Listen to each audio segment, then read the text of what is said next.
Everyone, welcome back to nines classes and this is Nayanshree. आशा करती हूँ कि आप सभी लोग बहुत ही अच्छे होंगे और अपने घरों में सुरक्षित होंगे। आज के इस वीडियो में मैं आपको क्रिएटिविटी यानी कि सृजनात्मकता पढ़ाने वाली हूँ। साथ ही साथ इस वीडियो में हम जानेंगे कि क्रिएटिविटी से किस तरीके से आपसे क्वेश्चंस पूछे जाते हैं। यहाँ पर जो मैं आपको सीडीपी पढ़ा रही हूँ वो ऑल टीचिंग एग्जाम्स के पर्सपेक्टिव से ही पढ़ा रही हूँ। सो आइए शुरुआत करते हैं आज के टॉपिक की। ये हमारा एक नया टॉपिक है, क्रिएटिविटी यानी कि सृजनात्मकता। क्रिएटिविटी जो आपकी होती है, क्रिएटिविटी में सबसे ज्यादा जरूरी होता है कि नवीन होना चाहिए। जैसे आप कुछ भी अगर सृजनात्मक कार्य कर रहे हैं उसमें नवीनता जरूर होनी चाहिए। हम उस एक्शन को क्रिएटिविटी तभी कहेंगे जब उसमें नवीनता होगी। यूट्यूब का जमाना है, आप लोग कई सारे ऐसे चैनल देखते होंगे जो रोज कुछ ना कुछ नया दिखाते हैं ना, वो एक क्या है, क्रिएटिविटी है। बिकॉज क्रिएटिविटी में सबसे ज्यादा जरूरी होता है कि उसमें नवीनता होनी ही चाहिए, कुछ नया होना चाहिए, अनूठापन होना चाहिए, तभी आप उसको क्रिएटिविटी की श्रेणी में रखेंगे। मैंने क्या कहा? मैंने कहा है कि जो आपकी क्रिएटिविटी है इसके लिए सबसे ज्यादा जरूरी होता है कि उसमें नवीनता होनी चाहिए। किसी भी कार्य को हम क्रिएटिव तभी कहेंगे, सृजनात्मक तभी कहेंगे जब उसमें नवीनता और अनूठापन होगा। क्या होगा? नवीनता और अनूठापन होगा, तब हम उसको जो है सृजनात्मकता कहते हैं। कुछ पॉइंट्स यहाँ पर जो मैं बोलूंगी वो आपको लिखना है। जैसे पहला पॉइंट आपको यही लिखना है। कौन सा लिखना है? कि किसी भी कार्य को हम सृजनात्मकता तभी नाम देंगे या सृजनशीलता तभी नाम देते हैं जब उसमें नवीनता और अनूठापन दोनों ही होता है। नवीनता होनी चाहिए और अनूठापन होना चाहिए, तभी हम उस कार्य को क्या कहेंगे? क्रिएटिविटी कहेंगे। फिर से सुनिए, मैंने क्या कहा? आपको कॉपी में यही लिखना है। हम किसी भी कार्य को जो है अपना सृजनशीलता तभी नाम देंगे, सृजनशीलता तभी कहेंगे जब उस कार्य में नवीनता और अनूठापन दोनों होगा। ठीक, आपकी जो क्रिएटिविटी है इसको यानी कि सृजनशीलता को जो अन्य नाम दिए गए हैं वो भी आपको अपनी कॉपी में लिखना है। अन्य नाम, 1 मिनट आप दीजिएगा। अन्य नाम में सबसे पहले आपको याद रखना है विधायकता। क्या नाम दिया गया है इसको? विधायकता। ठीक है, विधायकता। दूसरा आपको यहाँ पर याद रखना है मौलिकता जो कि इनका एक तत्व भी है, आप देख सकते हैं। मौलिकता का मतलब होता है कि नवीनता और अनूठापन दोनों ही होना चाहिए। कोई भी कार्य तभी मौलिक कहलाएगा जब उसमें नवीनता होनी चाहिए, नवीन होगा और साथ ही साथ अनूठापन होगा, तो मौलिकता होनी चाहिए। यानी कि ये आपके अन्य नाम है, विधायकता, मौलिकता, सृजनशीलता। ठीक है, सृजनशीलता और क्या? उत्पादकता। ठीक, तो ये अन्य नाम है आपके, किसके? अन्य नाम है सृजनात्मकता के। लिखना है सृजनात्मकता के अन्य नाम, विधायकता, मौलिकता, सृजनशीलता, उत्पादकता। समझ गए आप लोग? अब देखिए, मैंने आपको पहले तो ये समझा दिया कि कोई भी कार्य सृजनशील तभी कहलाएगा जब उस कार्य में नवीनता और अनूठापन होगा, तभी हम उसको क्रिएटिविटी नाम देंगे। अदरवाइज क्रिएटिविटी नाम नहीं दिया जाएगा, नवीनता होनी ही चाहिए, है ना? आप लोग देख सकते हैं, यूट्यूब का मैंने एग्जाम्पल दिया है। अब कहा यह जाता है कि आपकी जो क्रिएटिविटी है एक खुला चिंतन होता है। अब ये क्या है भैया? खुला चिंतन आपका 2 तरीके का होता है। इसको मैं हटा दूं, आप लोगों ने लिख लिया हो। आप लोग 1 मिनट दीजिएगा, मैं रब करने के लिए कुछ ढूंढ लूं। मैंने कहा है कि आपको तीसरा पॉइंट लिखना है। 2 पॉइंट हो चुके, तीसरा पॉइंट लिखना है आपको कि सृजनात्मकता खुला चिंतन है। क्या है? खुला चिंतन है, खुला चिंतन। ठीक है, अब मैंने आपसे कहा है कि चिंतन, खुला चिंतन नहीं, चिंतन आपका। अब मैं सिर्फ चिंतन समझा रही हूँ। अभी मैंने ये कहा है कि सृजनात्मकता एक खुला चिंतन है, आपको ये पॉइंट लिखना है। नेक्स्ट लाइन में लिखना है चिंतन 2 तरीके का होता है। एक तो होता है आपका अपसारी चिंतन, जब मैं आपको चिंतन पढ़ाऊंगी तब बताऊंगी अपसारी चिंतन। दूसरा होता है अभिसारी चिंतन।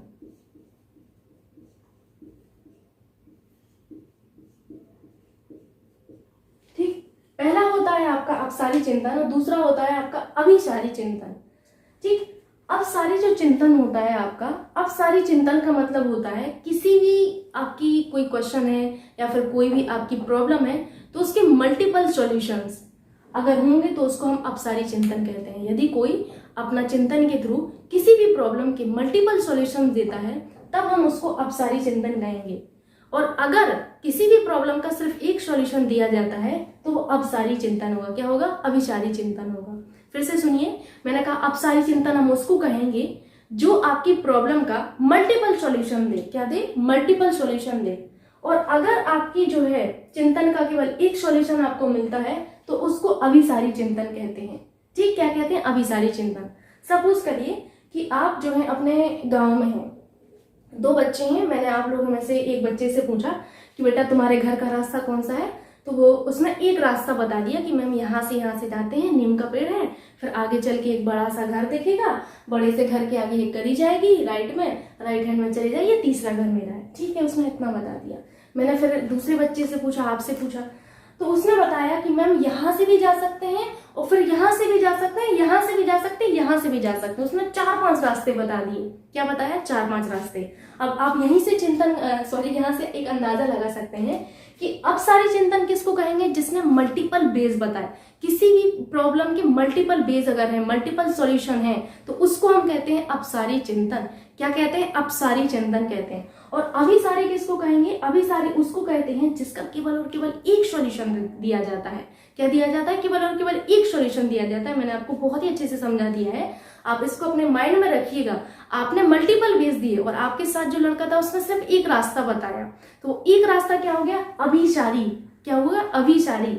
और अपसारी यानी कि आपका जिसमें मल्टीपल बेस दिए, तो क्रिएटिविटी आपका अपसारी चिंतन होता है। क्या होता है? अपसारी चिंतन, जिसमें मल्टीपल वेज दिए जाते हैं किसी भी प्रॉब्लम के। दैट्स व्हाई हम क्रिएटिविटी को अपसारी चिंतन यानी कि खुला चिंतन की अपसारी चिंतन को हम खुला चिंतन कहते हैं और अभिसारी को बंद चिंतन कहते हैं। ठीक है, अपसारी को खुला चिंतन कहा जाता है और हमारी क्रिएटिविटी यही खुला चिंतन है। क्या है? यही खुला चिंतन है हमारा। ठीक, खुला चिंतन है। ठीक, ये आपने अपना पॉइंट लिख लिया होगा। अब अगला पॉइंट ध्यान से सुनिए। कहा जाता है कि सृजनात्मकता यानी कि क्रिएटिविटी और बुद्धि में धनात्मक संबंध है। ठीक है भैया, हमने ये तो जान लिया। अब इसी बात का खंडन आप 2 मिनट में कर देंगे। कैसे करेंगे? मान के चलिए कि किसी बच्चे का आईक्यू लेवल बहुत ही अच्छा है, धांसू है एकदम, ठीक है, लेकिन जरूरी नहीं है कि उसका आईक्यू लेवल हाई होने के बावजूद वो क्रिएटिव हो। आप अपने क्लास में देख सकते हैं, जैसे मैंने अपने बीटेक में ही देखा है, बहुत अच्छा आईक्यू लेवल है, टॉपर्स हैं वो, है ना, लेकिन जरूरी नहीं है कि उनके अंदर क्रिएटिविटी मौजूद हो। उनके अंदर क्रिएटिविटी नहीं थी, है ना, वो सिर्फ स्टडी के मामले में ही जो है अपना, मतलब मैं कहूंगी कि स्टडी के मामले ही बहुत ही अच्छे थे, मैं कहूंगी बहुत ज्यादा अच्छे थे। बट अगर अदर मैं चीजें देखूं तो जरूरी नहीं कि मुझे अदर चीजें भी उनके अंदर मौजूद मिले।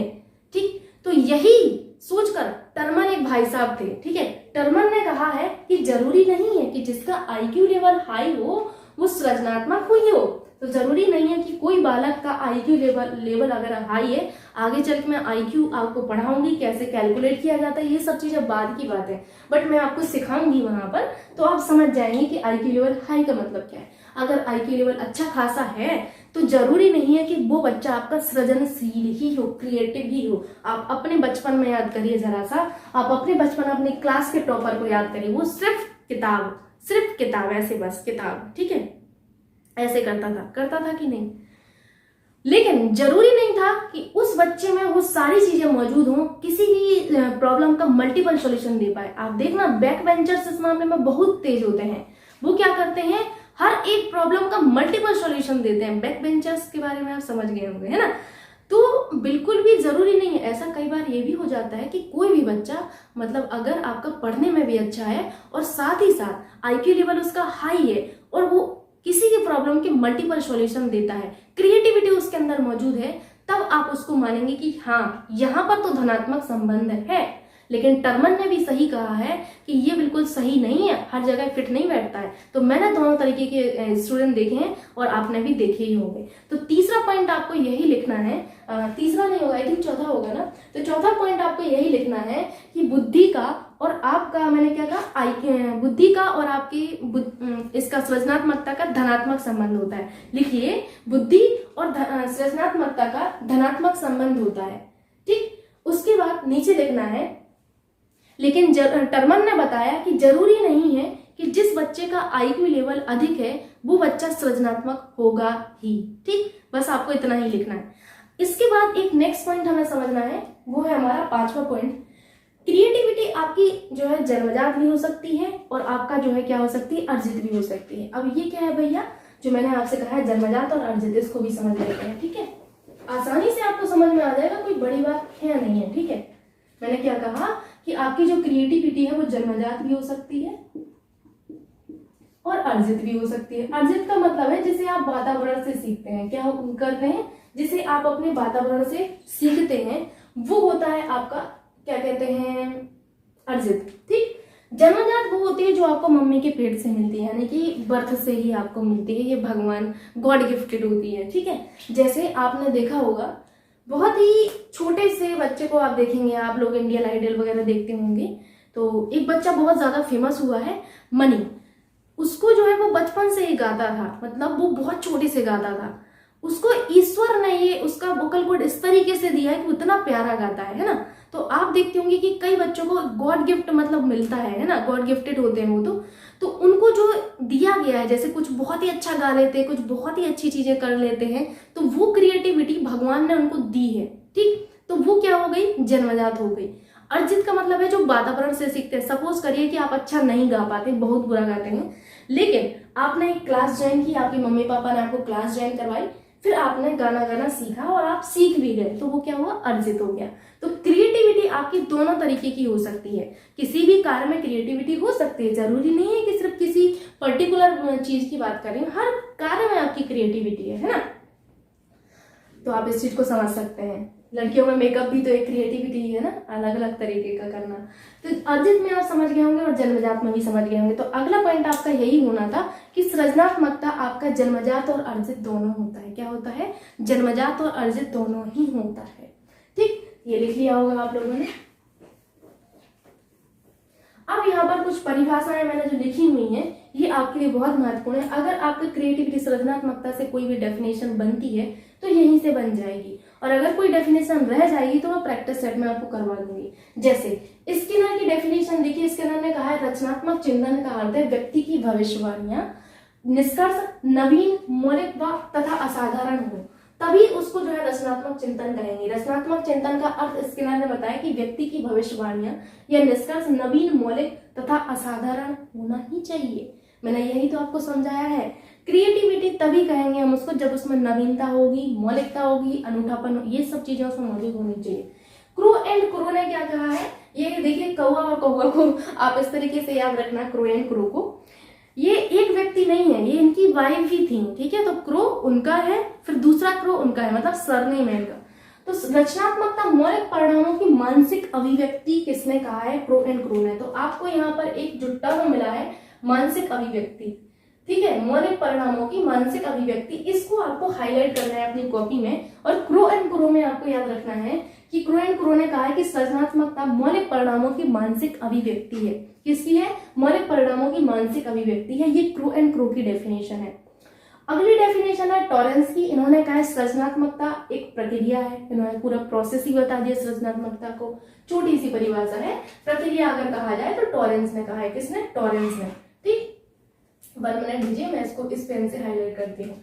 आगे देखिए रोजर वाइस्टीन ने क्या कहा है। रोजर वाइस्टीन ने कहा है कि सृजनात्मकता एक उत्पाद है। इन्होंने सीधा उत्पाद ही बता दिया। ठीक, तो अगर आपसे उत्पाद कहा जाए तो आपको याद रखना है किसको, रोजर वाइस्टीन को याद रखना है। नेक्स्ट है जेम्स रेवर की परिभाषा।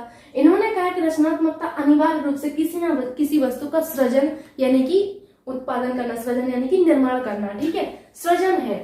तो सृजनात्मकता अनिवार्य रूप से किसी ना किसी वस्तु का क्या है, सृजन है। ऐसा किसने कहा, जेम्स रेवर ने कहा है। तो आपको ये याद रखना है किसी ना किसी वस्तु का सृजन आपसे कहा जाए तो जेम्स रेवर को आपको टिक करना है। किसको, जेम्स रेवर को। देखिए मैंने डेफिनेशन इसी तरीके से याद की थी और आपको भी मैं वही तरीका बता रही हूँ क्योंकि इन सबको याद कर पाना बहुत मुश्किल है। और एक चीज और, आपको टेंशन लेने की जरूरत नहीं। जितनी भी डेफिनेशन पढ़नी थी हमने अपना जो है शैशवावस्था, बाल्यावस्था और किशोरावस्था में पढ़नी। सृजनात्मकता में अभी हम पढ़ रहे हैं और अधिगम में आपको पढ़नी पड़ेंगी, मैं पढ़ाऊंगी।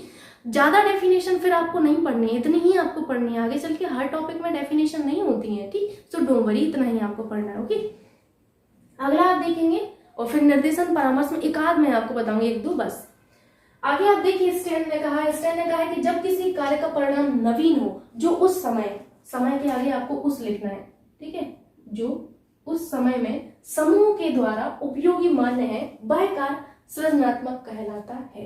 ध्यान से पढ़िए, आपको यहाँ पर दिख रहा होगा स्टैन ने क्या कहा। स्टैन ने कहा है कि जब किसी कार्य का परिणाम नवीन हो, क्या, जब किसी भी कार्य का परिणाम नवीन हो जो उस समय के समूह द्वारा उपयोगी मान्य है तो कार्य रचनात्मक यानी कि सृजनात्मक कहलाता है।